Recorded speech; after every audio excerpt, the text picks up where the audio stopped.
Welcome everyone to the Ontario Caregiver Organization's webinar series. These webinars bring together caregivers and subject matter experts to explore topics of interest to caregivers. We do this to support and engage chosen family, friends, neighbors, really anyone who's caring for someone else. My name is Katie Muirhead, and I'm going to be your moderator for today. We begin this gathering by acknowledging the Indigenous peoples of all the lands that we're on today. While we meet in a virtual platform with people joining us from across the province, I'd like to take a moment to acknowledge the importance of the land we each call home. The land that I'm standing on is the traditional territory of the Haudenosaunee and Anishinaabe peoples, many of whom continue to live and work here today. This territory is covered by the Upper Canada Treaties and is within the land protected by the Dish with One Spoon Wampum Agreement. Today, this gathering place is home to many First Nations, Métis, and Inuit peoples, and acknowledging this reminds us that our great standard of living is directly related to the resources and friendships of Indigenous peoples. As members of OCO, we are learning about the lands from which we work and exploring how we can be meaningful allies and how we can support the recommendations from the Truth and Reconciliation Commission. We do this to reaffirm our commitment and responsibility in improving relationships between nations and to improving our understanding of local Indigenous peoples and their cultures. We invite you to take a moment to reflect on the land where you are. And if you're not familiar with that, we will be sharing an interactive map that tells you which traditional territory your city or town sits on. And you can find that at native-land.ca. Our webinar today is called How to Manage Nutrition and Stressors as a Caregiver. Caregiving can leave you feeling stressed and burnt out and low on energy. And one way to boost your health is through nutritious meals. Good nutrition is essential for caregivers as it helps regulate your health, your energy, and your mood. But with rising food costs and food insecurity, caregivers may find it challenging to maintain a regular nutritious plan. So in today's webinar, we're going to learn about how you can create quick, nutritious meals and snacks for yourself while you're on a budget, and manage stressors in your caregiving journey and what impact they have on your mood and sleeping habits. And to teach us more about this, we're joined today by Nishta Saxena. She is a Toronto-based registered dietitian and child and family nutritionist, and the owner of a busy nutrition clinic called Vibrant Nutrition in Toronto. Her clinic expertise spans 16 years, and she's helped thousands of people and families to understand and implement strategies to improve their health. Nishta is a food and nutrition expert with CTV or Morning and appears regularly on television and in the media as a nationally recognized nutrition expert. She's also a busy married mother of 2 tweens and is part of the notorious sandwich generation with an elderly father and a thriving business to support. So I want to welcome Nishta to our talk today. Hi, Katie. Thank you very much. It is an absolute honor to be here. And thank you, everybody, for attending today. I do hope you get something that you can take away from the talk today that is useful to you, practical. As a registered dietitian, one of the main things I think I've focused on in my career is helping people get strategies, because nutrition information is everywhere. Some of it is correct, and so a lot of it is not correct. So it's not really about information to help support you as a caregiver. It's really about strategy, and it's really about the practical application of information that will help support you. So that's what I'm hoping to present today.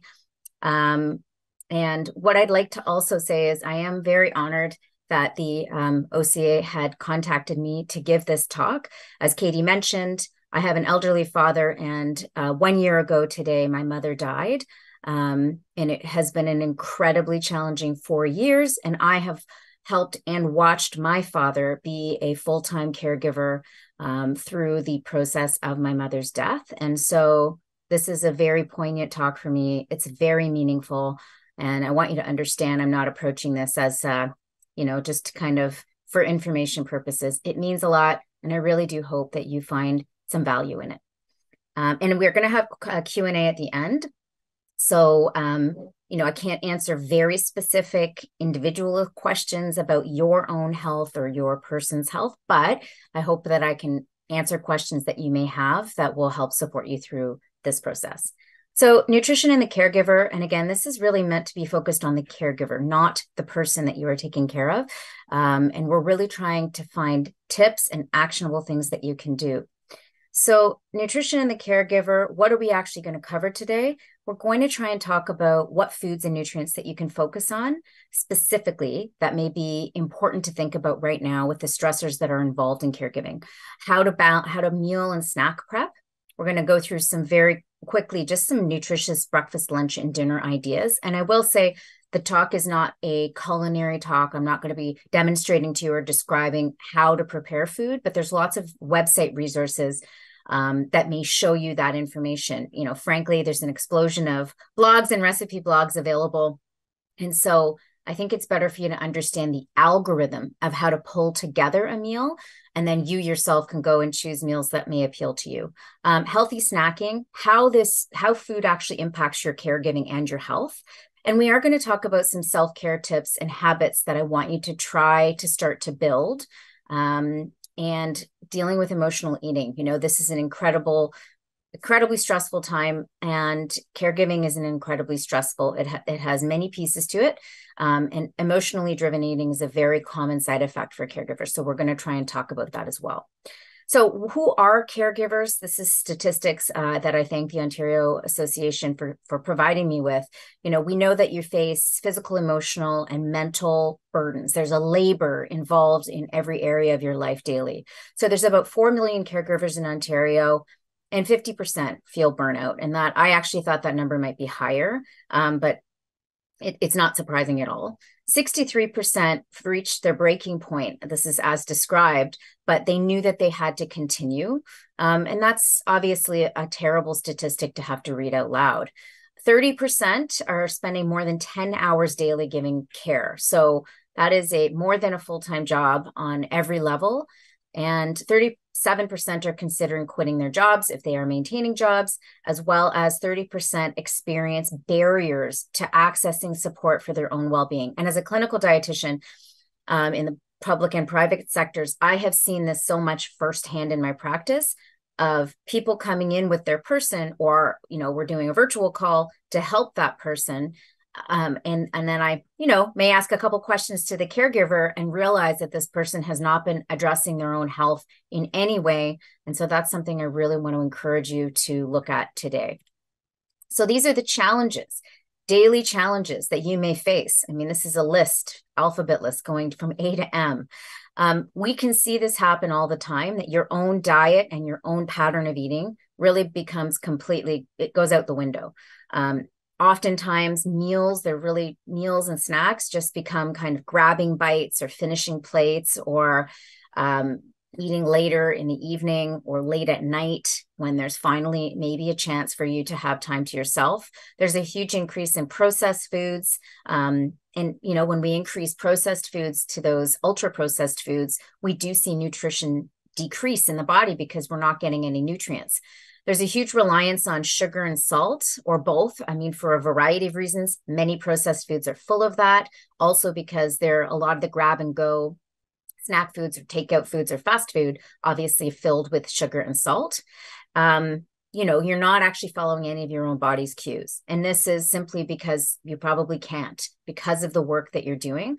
And so you can abandon your body and abandon those cues. And that can make it very difficult to start to understand what's happening in your own body in terms of hunger regulation, appetite regulation.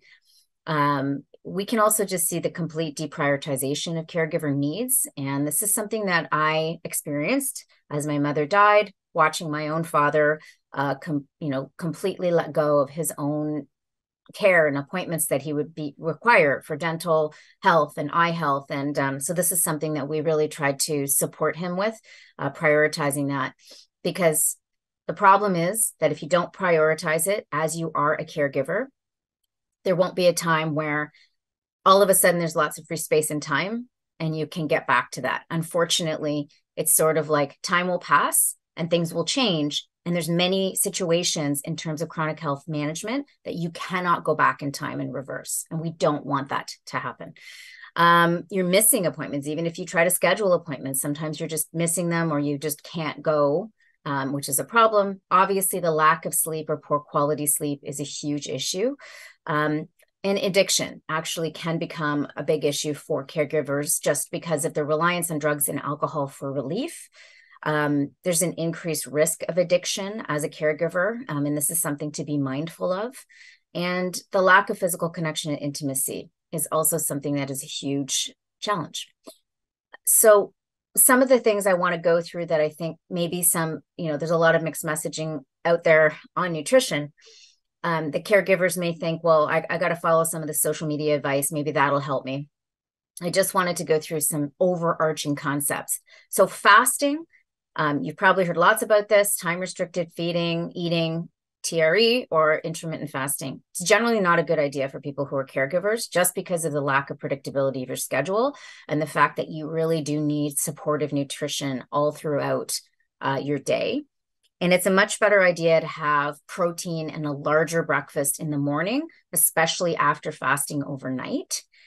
It's not a good idea to try to continue to fast. I'm just seeing so many people so interested, almost, to a strange degree in trying to fast and think that it's somehow beneficial. And it really is individual and it really depends on the reason why you're doing it. So for caregivers, I do not recommend it. Skipping lunch. This is a big one because perhaps there's a gap there where you have some time to yourself, but skipping lunch is going to be the worst thing that you can do because then your meals, you're going to get hungrier. It can lead to excessive snacking, binge eating, all of that stuff into the evening. You want your daytime meals to be your biggest meals, and you do want to avoid, if possible, eating late at night or into the evening and late night, because this can actually have a lot of metabolic effects over time, negative metabolic effects. So what are some solutions?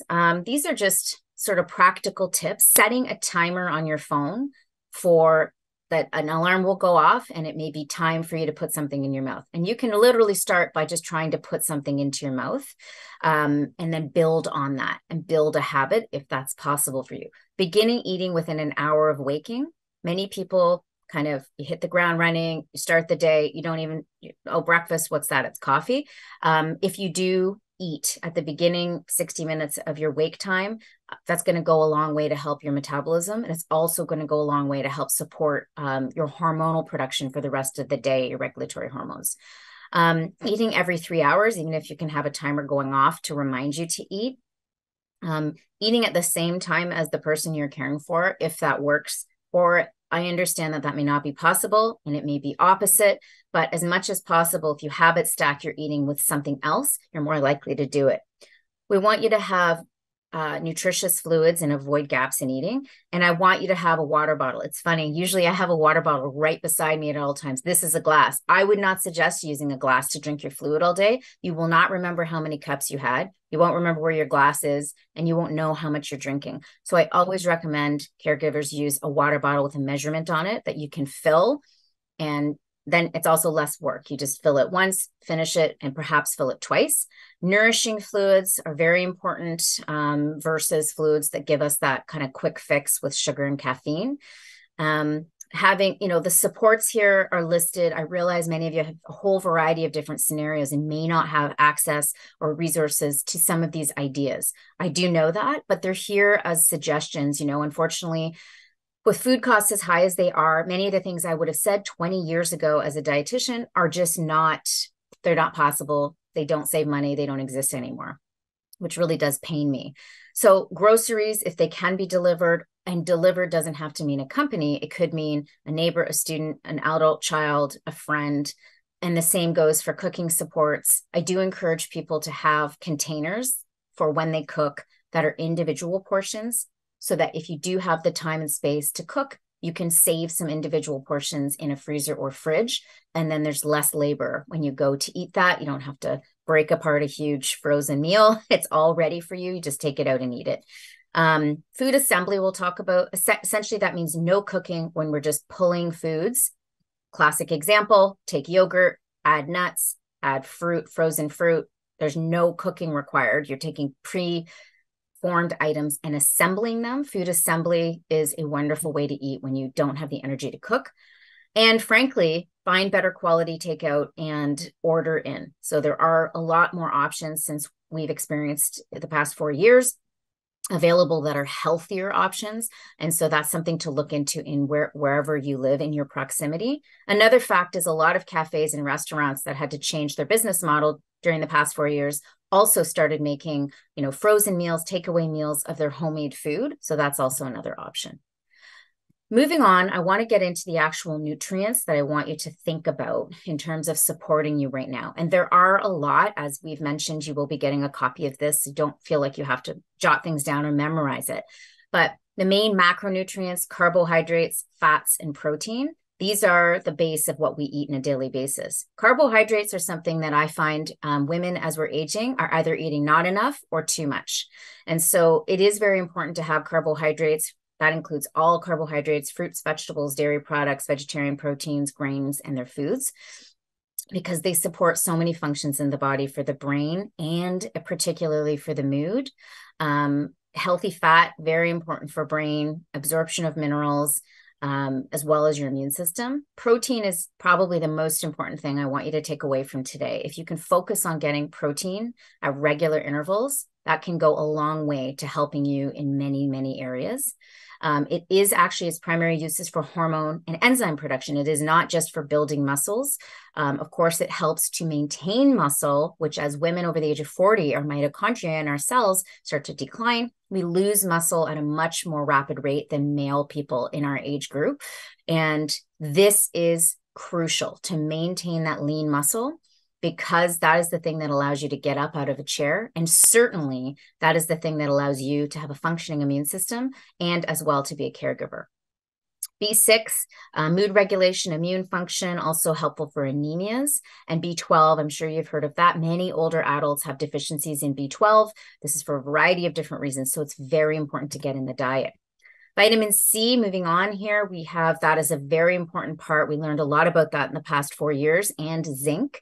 These are two pieces that are incredibly important for infection control and helping your body be resistant to infections, as well as supporting the immune system. You can't boost your immune system. That's a myth. Your immune system is bilayered. And what we want is the non-innate layer that we can support. We need zinc and vitamin C in our diet to help with that. And vitamin C is very interesting because you cannot make this in our body. You have to get it into your diet. So that's why it's such an important one to focus on. Iron is also huge for women. It's the most common nutrient deficiency in the world, and most common for women. And it has a huge impact on mood, anxiety levels, feelings of depression, as well as your heart function and your brain function. So this is something that is of utmost importance for women in particular. Calcium, we've heard lots about it. It's very important as well for nerve function and to make sure that you're absorbing vitamin D. And all of you should be taking a vitamin D supplement. So in our latitude in Canada, we require that. You cannot get what you need from vitamin D from food. Selenium is a trace mineral, very important for thyroid health. Many women are experiencing thyroid issues as they're aging, as well as cognitive support. Very interesting studies looking at selenium and its role in cognitive decline. And the thought is that maybe people aren't getting adequate selenium. This could exacerbate those symptoms. Finally, magnesium. I'm sure you've heard about this. It's been very popularized in sort of the social media world of nutrition. It can be very helpful. There's about 8 or 9 different forms of magnesium. So I always suggest food first, but it can be helpful for everything from mood regulation to nerve and brain function to sleep and energy. So where do we get the nutrients I just mentioned? And again, remember, you will be getting a copy of these slides. So certainly, I hope you don't feel pressed to remember this information. Carbohydrates, again, they do come from a variety of foods. So there are whole fruit and vegetables are considered carbohydrate. As well, dairy products are in that category. Yes, some dairy products have nice high amounts of protein. And then, of course, the classic grain foods and their products are great sources of carbohydrate. Ideally, we want the carbs to be as whole as possible, as often as possible. So things like oats, using barley, 100% whole grain rye breads, whole wheat. Spelt is a wonderful grain, has a really nice flavor, and it's many people really enjoy the taste of it. It doesn't taste super grainy. These are all wonderful choices, as well as all of the other ones I haven't listed here, things like rice, etc. Trying to remove carbohydrate from your diet for some type of reason is probably not going to work well for a caregiver, because you need such high demands for glucose from your brain on a regular basis that without carbohydrate, you're going to feel terrible. You're going to not feel full, and it can really spiral out of control. I've been seeing this a lot in my practice.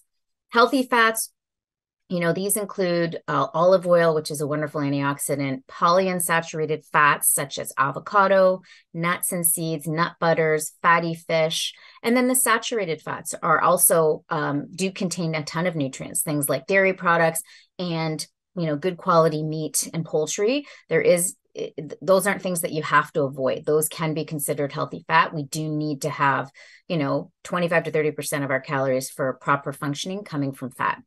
Protein, they're pretty obvious. I've listed them here. And B6 you're going to get from some of those protein sources, as well as the legumes like chickpeas, fatty fish like salmon, beef liver. I think that's really coming back into style. If any of you have a great recipe, send it to me.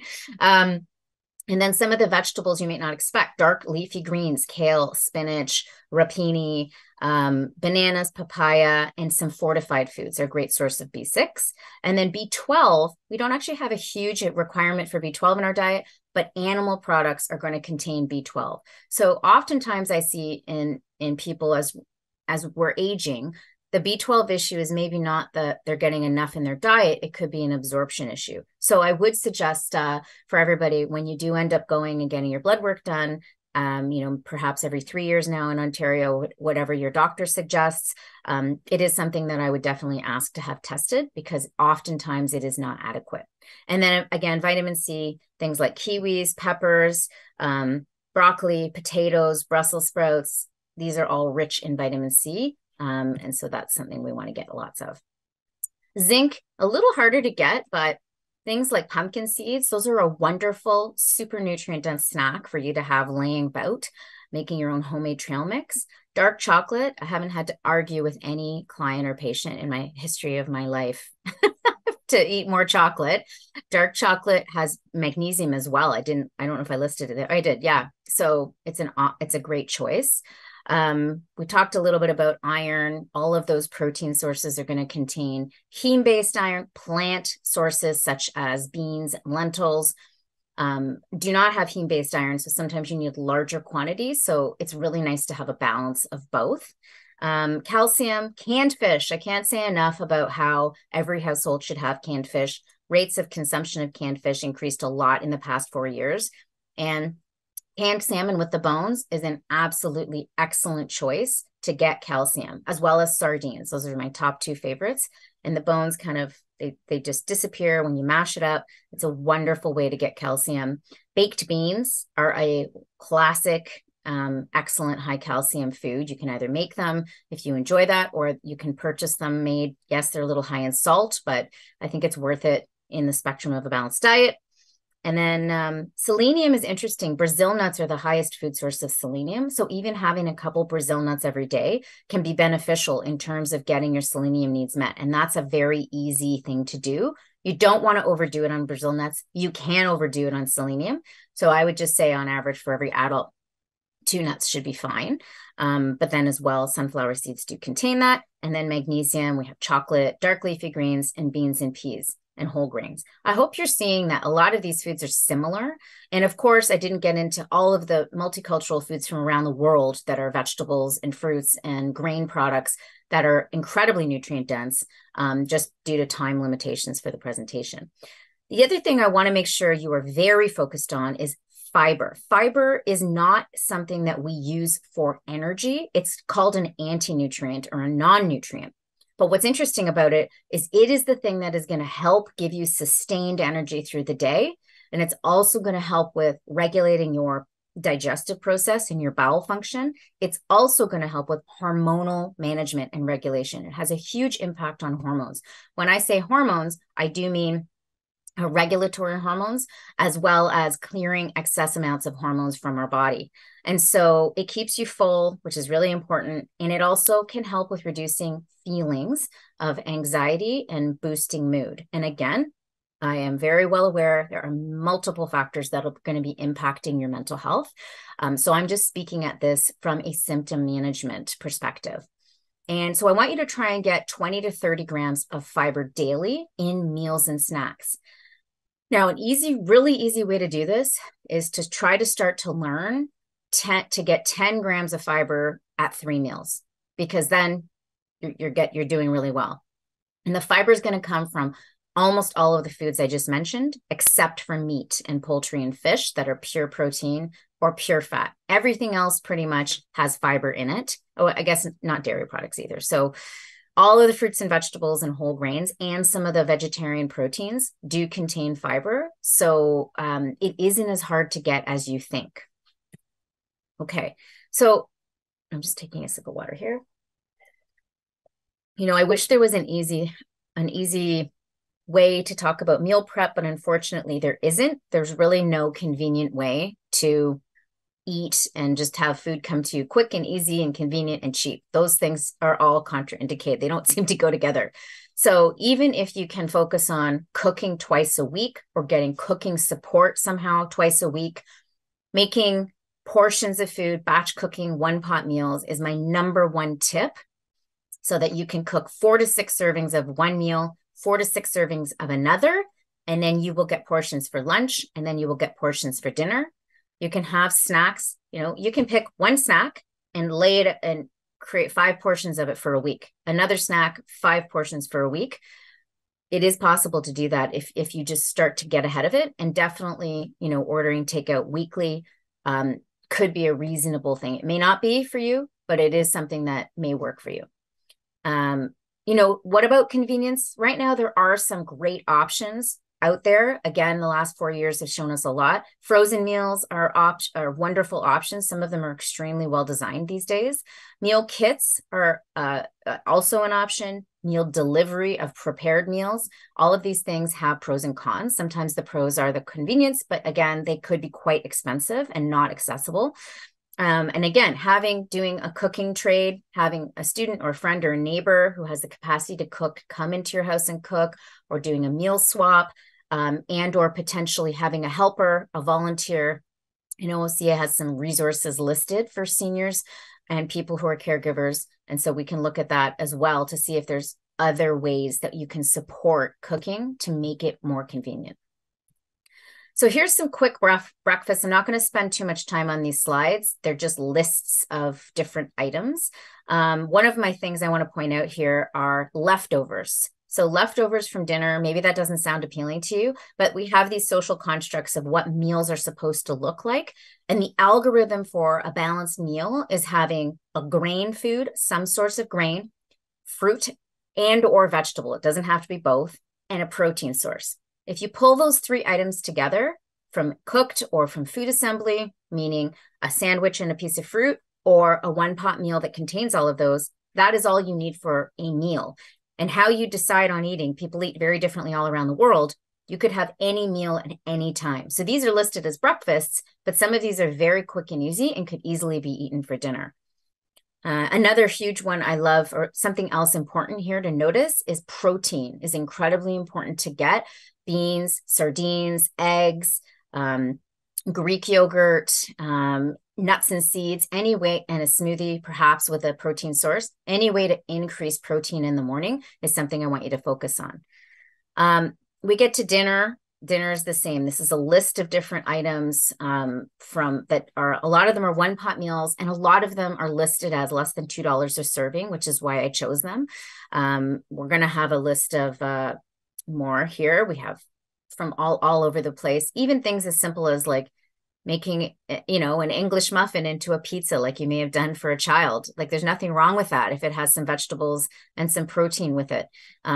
Loaded nachos. Nachos can actually be made quite healthy, and they're very easy, and they might taste delicious to you. And then of course, breakfast for dinner is my absolute favorite dinner. But again, the idea of dinner and lunch, those are all things that you can swap for what works for you. What about lunch? Lunch is something that should, in my opinion, should always be leftovers. You should not be thinking about how to construct or make a third meal. You have enough on your plate. That's a terrible pun, but it's true. It's far too much labor. That's why I suggest anything you cook or prepare or eat for dinner automatically becomes lunch the next day. And it may be an opportunity, if you have respite, to leave where you are and go and have lunch. You can also use food assembly, Greek yogurt, nuts, fruit. And a piece of toast or some cereal on top, and you have a complete meal there for lunch. One last thing I will say about lunch is it shouldn't take any time at all, but I don't want you to skip it. Skipping lunch is a habit that can just lead you down a bit of a spiral later on. Snacks are also something that really, a snack is defined by many different things. It's frankly defined by marketing. So, a snack doesn't have to be a packaged item. It could be a whole food or combination. So any of these are amazing snacks. And frankly, if you make your snack large enough, it is a meal. So the main thing you're going to notice about the snack list is they all contain fiber and protein in any form. And they all contain 2 food groups. So another quick thing to remember, a meal generally has all 3 food groups included in it, and a snack needs 2. So having 3 crackers is not a balanced snack, and that's probably going to lead you to want to eat more or not feel satisfied or not have good energy. But when you balance a snack, a protein and a grain food, a fruit and vegetable and a protein, you're going to have a little bit more energy. You're going to give yourself a chance to get more nutrients, and you're going to feel better over time. So recipes, I am not this isn't a culinary segment. I wanted you to look at these recipe sites to decide what you like and what you enjoy. Eatingwell.com is by far my very favorite. I've used it for years. It's run by dietitians in the United States, and it's a wealth of information and resources there, not just for food, but recipes by meal and by diet, special diet, but even health information. It's an excellent resource. Some of the rest of these, as well as Mayo Clinic, that's a great resource, and they have dietitians working there, and they've designed meals. And then as well, all of the major, governing bodies of the Heart and Stroke Foundation, the Diabetes Association, many of them have dietitian designed meals on their website for free as well, too. And then the rest of them are some kind of like food bloggers that I think do a good job of making good tasting food. My problem with a lot of recipes, which is why I don't give them out, I do, but is they have to be designed so they taste good, or they're functionally well-made recipes. And I find some blogs do not do that. So please, you will get this list, check out some of these, and hopefully you'll enjoy some of the recipes there. Hydration is another very important factor. Okay, this is something, again, I talked about it in the beginning, can have a huge impact on your mood and your functionality. So just 2% loss of brain hydration can actually cause confusion. It can cause difficulty with decision-making, memory, and it does not take much. Really, after you wake up overnight, sleeping in Canada in a dry house or apartment or condo, you probably have that level of dehydration, depending on what, you've been drinking the days beforehand. So it doesn't take much. And think of the work that you're doing all day. You're talking, you're moving, you're working, you're lifting, you're cleaning, you're, coordinating. Similarly to me, I am talking all day long. I had a 12-hour day yesterday. And if I would check the amount of liquid that I respire just from talking, not even including my bathroom losses, could be up to 700 mils. So generally speaking, 9 to 13 cups of hydrating fluid is around where men and women want to sit. And there's many things that affect that. So if you are actually more active or you're taking specific medications, depending on what your diet's like, these things are going to impact what your fluid requirements are. So I can't put a specific number, but my main tip is please use a water bottle with a number on it, because that way at least you'll have a better idea of how much you're actually giving or getting. And you can take a look at your urine, which should be about a pale straw yellow color. The water is the best choice for hydration. There's really not a better choice. I know there was a few years ago, people were all about coconut water. You can definitely enjoy coconut water. It's delicious. And it's cultural food for many people. get unsweetened coconut water, but it is not more hydrating. It's just that it contains electrolytes. So that's a little bit different.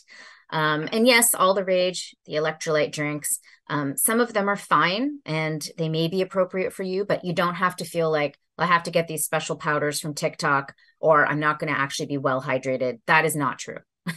But if you enjoy, a lemon lime electrolyte drink, my only suggestion is you want to avoid sugar because added sugar is going to make you feel terrible. Okay.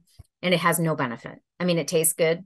So you can have a tiny bit. Doesn't mean you can't have any sugar in your diet, but you don't want your hydration to come from products that have added sugar. Water-rich fruits and vegetables and eggs and fish actually contain a lot of metabolic water because we do get about 20 to 30% of our hydration from the food we eat.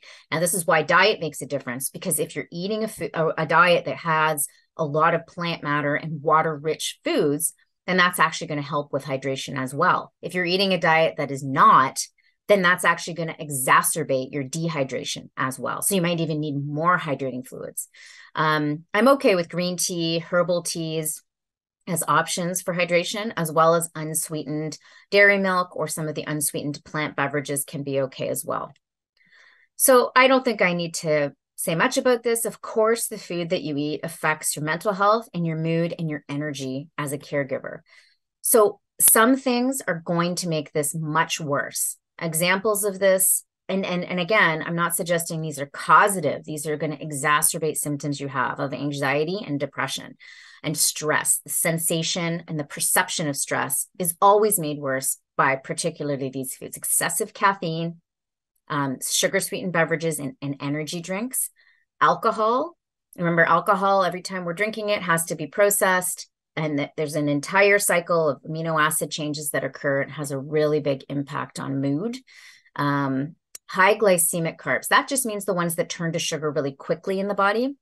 And those often pastries, sweets, grab and go snacks, crackers, things that digest really quickly. When you're eating a lot of those, you're going to get big spikes in your insulin and your blood sugar, and that's going to make you feel terrible.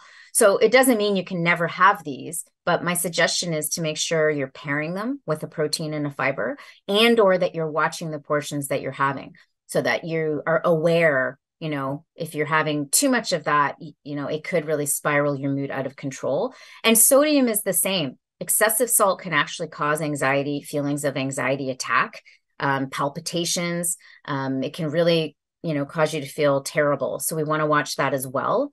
And then any processed fats and highly processed foods, deep fried foods, fast food, all of these things can impact your digestion. And when your digestion isn't working well, you definitely do not feel great. So again, these are not never have these foods. I don't practice that way as a dietitian. It's ridiculous. You're a caregiver. You want to enjoy your life. You want to enjoy some of these treats and things you have. You just want to be aware. How much am I having? Am I relying on them? And where are they in my diet? These are the foods that are very obvious to support mood and energy. And it's that broken record. I've said it. Protein and fiber are going to help balance out your mood and your energy level. Something else that will help are things like warm and hot foods and foods that generate a bit of heat. If you do like a bit of spice or, hot pepper, that can be something that actually is really nice to support mood. Warm and hot foods can release certain amino acids that give a calming sensation. So if you're always eating cold foods or just grabbing, carrot sticks and baby carrots and a cracker, you're kind of missing out on that. And then mixed meals. I really strongly suggest one pot and mixed meals. All of the meal examples I gave for dinners almost all of them are that, because it allows you to get many different things in one bite every time you're biting into it. Emotional eating. It's immense being a caregiver on many levels, and it's fatiguing and draining. And emotional eating is the most common response to this because you feel like you want to make yourself feel better. And so I want you to try and focus on even creating a list of 3 to 5 things that can help you feel that sensation of reward that are not food and drink. Because if your go-to is always, oh, well, I'm going to wait till that's all sorted out. And then I'm going to sit down and I'm going to have like these Halloween chocolates, or I'm going to have like this big piece of cake because I deserve it. You deserve it. You deserve everything. But, giving yourself lots and lots of sweets and treats and caffeine and alcohol and sugar and salt, that isn't actually something that's treating you very well, and it's not going to make you feel good. So some is okay, but if you find that that's how you're rewarding yourself, that's something I really want you to think about. So eating with other people, eating near natural light, exposing your eyes to natural light is very, very helpful in this situation. That can mean morning light would be ideal if that's possible for you, or midday. I know the light has huge changes here during the season. As much as you can get exposure to that really helps with our circadian rhythms. Even eating near natural light, if you're inside, can be helpful. And eat on a schedule. As I said, set a timer. Do not wait until you're hungry, because your hunger cues might be kind of skewed. And then talk about it and seek support. Talk to your providers, your healthcare providers, your community, because it's very normal and it's very common, but I want you to try and start to manage it. Speaking of self-care, this is a list of ideas that actually I came up with. I mean, from my work with grief counselors, psychiatrists, gerontologists, therapists, social workers. I've worked in this field for many, many years. And as I mentioned, my father was going through his own struggle as being a caregiver. So I understand this firsthand. And some of these may seem strange, but trusting other people and just asking for help, meaning often the caregiver will say, well, I can't leave. I can't because they can't do it. It can't happen. And we found that not to be true. I think that sometimes is a story that we tell ourselves, but it may not be true. And we want to test that. Obviously, professional help is always the best answer. It's just not always possible exactly when you need it. Allowing yourself to feel emotion, I think, is a huge piece. Allowing yourself to have time to feel whatever emotion is happening for you. Scheduling appointments for yourself and having respite care available. Podcasts are really wonderful. I have so many clients that listen to a whole variety of different podcasts, because it's really like having somebody there talking with you and talking about ideas or concepts, and it can help you just leave your world for a minute, and it may actually have some wonderful and healing information. Children and animals.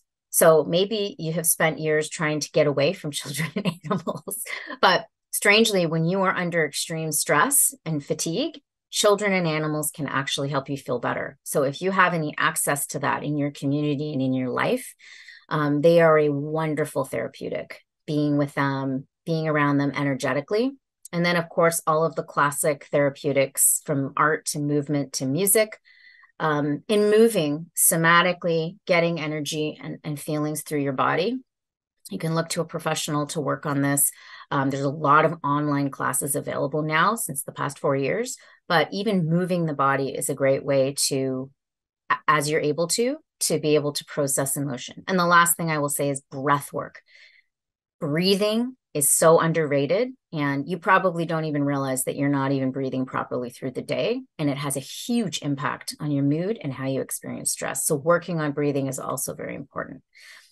These are some other options here for going through your day that you can think about and try to schedule in. Singing and humming is the one thing I'll talk about here that's interesting. Humming, making that sound inside your head is really useful to help with calming your nervous system. And it can go a long way. Even gargling can go a long way to bringing you a sense of calm. That may sound very strange, but it is actually very scientific. So I just want you to understand the bottom line here. You are not alone. There is a community. There's 4 million of you all over Ontario. And there are ways to connect to other caregivers. People actually do want to help. I think, again, the past few years have shown us this. It's a gift to ask somebody to help you, because there's nothing that makes you feel better than helping somebody. And so the more people have less opportunities now to do this work and to help and to be of service. And so it's actually a gift when you are asking people in your circle, in your community, for help. So don't think of it as something that's negative. It's actually a great positive. I want you to focus on nutrients, water, getting the supports that you can, interacting with light, children and animals to get relief, and just allowing all of the emotions that you're experiencing and sharing your feelings with your community, with your people, but also with professionals as you can. I thank you so much for your attention. We're going to go to question and answer now. And again, here are my contact information. My company is called Vibrant Nutrition. I'm on social media at Nishta Saxena RD, and that's actually my email. You know, if there was extra support you need, certainly we would be happy to try to help you. But other than that, I really feel very grateful that I got to do this talk today and be here with you. Thank you so much.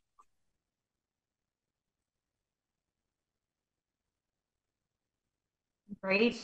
Thank you so much, Nishta. We so appreciate all of that really helpful information.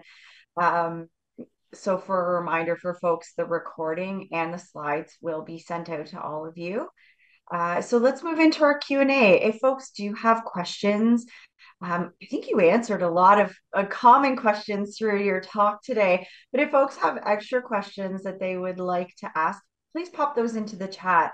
I wanted to start off with a question about eating and time of day. So we covered sort of the basics around breakfast, lunch, dinner, knowing that not all caregivers operate during daytime hours. Some of us are Right. full-time 24/7 caregivers.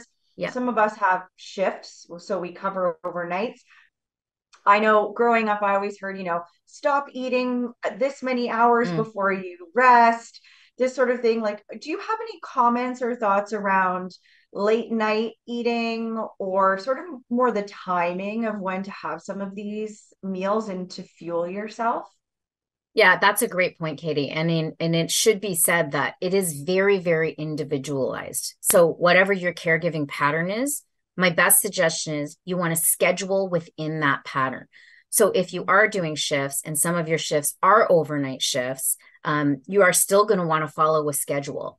So your mind may tell you, well, it's in the middle of the night, I shouldn't be eating. But if your schedule is 8 or 10 hours of that's your wakeful time, then you do want to have regular intervals of eating and focus on really the same nutrients. Again, it's very, very individual, so that if your body or your digestive system is not used to that and it's not a regular occurrence, you may have to play around with what you're eating at those times. You may not be having a huge plate of food at 3 o'clock in the morning, and that's okay. But being consistent is very, very important, and staying hydrated is very important. And to your point, there is no special cutoff time where everybody has to stop eating. That's ridiculous. However, if you are planning to try to sleep at a certain point and your body's working on digestion, we have something called our major mesoenteric motor complex. It likes to clean our guts sort of and get everything sorted before we sleep. We don't want that working while we're trying to get rest because our rest is so precious. So if you can have a gap before you plan to sleep of a couple hours without having a large meal, that's ideal. And I will say, as we age, unfortunately, usually our digestion slows down. And if you have a big meal, sometimes it can take 4 hours to digest it. So again, it's very individual depending on what your pattern is like. The most important thing is to stay consistent and follow a schedule within your shift and within your caregiving. Thank you. I think that's really helpful for folks I know, and it ties into that emotional eating piece. I know for me, that's something I struggle with as a human, but also as a caregiver. It's easy to grab what's quick in there to satisfy something that maybe I'm feeling or lacking somewhere else.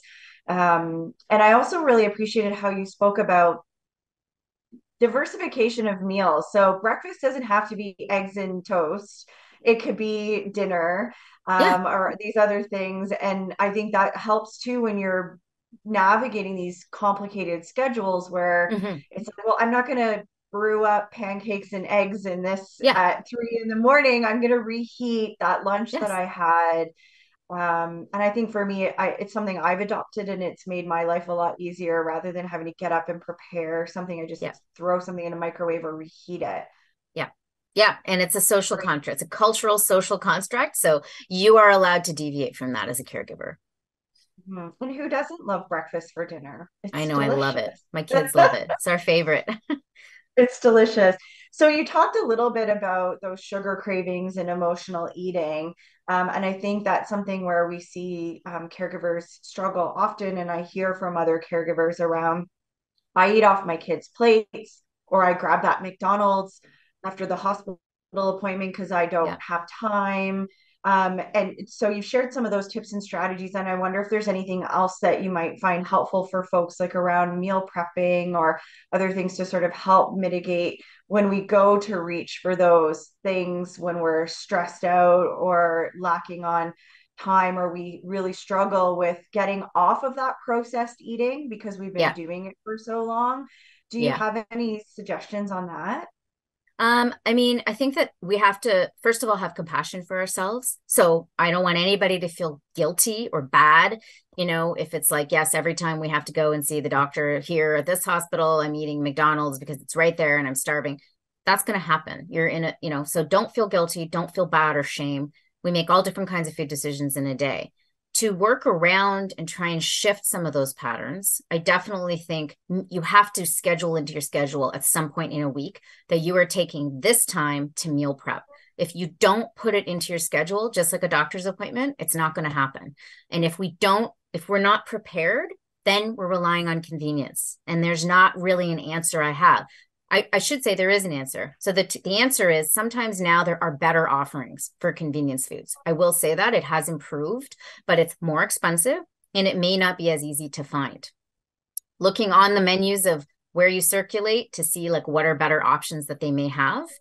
And then another option I have for people is keeping a set, I would say packaged snacks have come a long way. I do my tours of Costco all the time.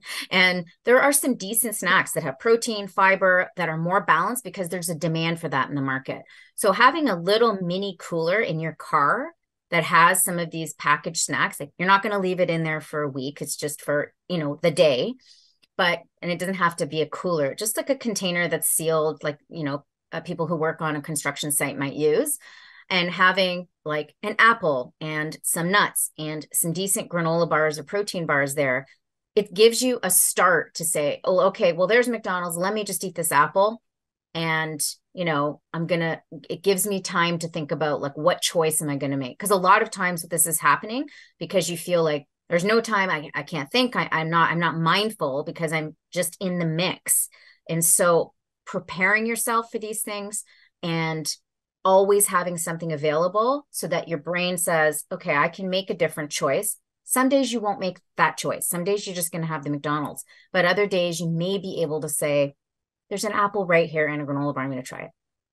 Yeah, that's great. And I know, like, from my personal experience too, sometimes just putting that apple in my mouth then buys me more time to think myself out of why the drive-through or the bag of chips, Yeah. is a Oh, is a good and option. you know what I want to say, Katie? You're bringing up a great point. If you have an apple and you have McDonald's, that's good. That's better because we call that nutritional wrapping because you're still having something that has over 150 different beautiful compounds in it for human health. You're still getting that into your body. So it doesn't cancel it out. That's a whole myth where it's like, oh, I had McDonald's and I had an apple, so the apple doesn't even matter. Yes, it does matter, and your body is digesting it. So that nutritional wrapping, maybe it's like I had an apple and a granola bar, so I'm just going to get a small fries. Mm, That's great. You're getting nutrition, and that's absolutely a great strategy. good tip. Yeah. Don't undervalue the good things that you put in your body. It doesn't cancel Yes. each other out. No. Yeah, No. that's great. And it gives us a little bit more patience and kindness to ourselves as well. Yeah. We had a question, a really practical one around shelf life. So, Yes. for those of us that want to be more proactive, meal prep, maybe prep salads, things that are more perishable, do you have Mhm. any suggestions around time frame? So, like, Yeah. how long, what's the typical shelf life for some chopped veg? If you're going to keep them up in containers in your fridge, when should we really be thinking about swapping that out and prepping more? I would say that cooked, so what we're talking about is things that you're going to ingest. So raw fruits and vegetables, if you were to prep those, they're good until they don't look good to you. So they're good for like a week. A little tip I have is for the vegetables that require water and need turgidity, things like carrots, celery come to mind. I would keep them in water, like as if they're like a plant or a flower. You just get a little Tupperware, fill it with water, cut them all up and put them in the water, and it keeps them nice and crispy. Um, and so if they are refrigerated, there shouldn't be any issue with spoilage, etc. Things like cooked meats and cooked poultry, Generally, I would give it about 2 days. This is why I'm a huge fan of freezing things, because you can freeze things for a month to 3 months compared to just having those few days. A cooked mixed meal, I mean, it really depends on the meal. Lentils, bean-based meals, sometimes you can eat them for up to 5 days afterwards, as long as the temperature's been kept correctly.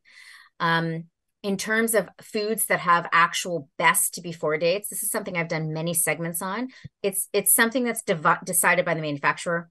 Best before does not mean that the day after the best before date that it's rotten and it's expired. That is not true. In Ontario, there's only 5 compounds that we ingest as humans that expire, and it's things like infant formula, TPN, which is like a fluid that we put in our veins when we can't eat, nutrition support. Those things can expire and become harmful. But a granola bar that's 3 days past, 3 weeks past, it's just going to be a little bit stale. Best before means I made something, I want you to buy it and think it's amazing. And so when you eat it before that date, it's going to look amazing. If you eat it after that date, I'm not guaranteeing it's amazing. That's all it means. Yeah. Super helpful. I hear it all the time. Oh, I got to throw this out. It's past due. And you can stretch your dollar that way too, right? Yes. Especially knowing how expensive life is these days. Yes. We don't want to throw out that untouched granola bar when we No. can, it can live in our car for a little bit It really longer. can. If it's like in an airtight container, it absolutely can. And the one thing I will also say is, like, fermented dairy, even eggs. I had a real luxury of visiting an egg farm recently. They last for several weeks after their due date. It is, again, for peak freshness. It does not something that is going to give you, poison you in some way. So please be mindful of that as well. And absolutely, stretching your dollar right now is hugely important. So, just before we wrap up, I want to acknowledge a tip that someone's provided in the chat around using Meals on Wheels, which is a publicly Hmm. provided program and service Yep. that sparks, other things like meal delivery services and things. If Yep. that's something you can afford, it really does help take the thinking out of preparing food.